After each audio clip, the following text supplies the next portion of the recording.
You will have come across melting points frequently during your MSR practicals. A melting point is the temperature range on the thermometer scale where a substance turns from a solid into a liquid.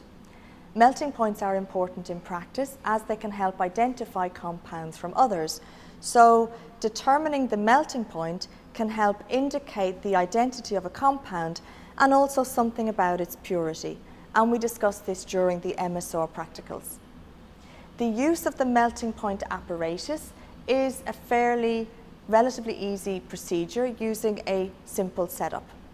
This video aims to display how to use the melting point apparatus, which is something that you may be assessed on during the MSR schemes assessment.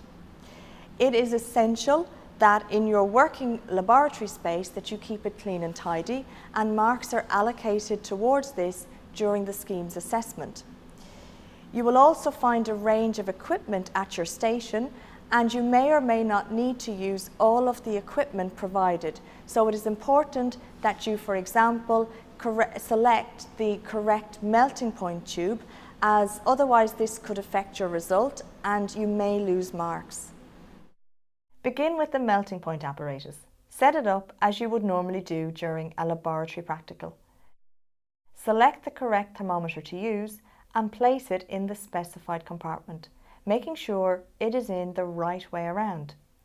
It is a good idea to do these steps first so as not to forget them later on. It is very important to select the appropriate tube needed for the determination of the melting point. Choose the correct tube, identifying the sealed and open ends of the tube. There will be some sample available for you to use at the station. It may be necessary to crush or grind the sample before inserting it into the melting point tube. Dip the tube into the sample and pack to the appropriate depth, usually 2 to 3 mm. An overpacked sample gives an inaccurate melting point. Place the prepared melting point tube into the correct compartment and finish by switching the apparatus on.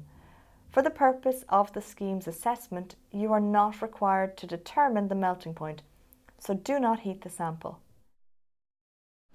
So here's a quick summary and also a few tips. Tidiness is essential. If you do spill sample, do not panic, but be sure to clean it up. Make sure you choose the correct equipment for the station. Read the question and follow the instructions carefully. Take your time, as you have plenty of it, to successfully complete the task. Good luck.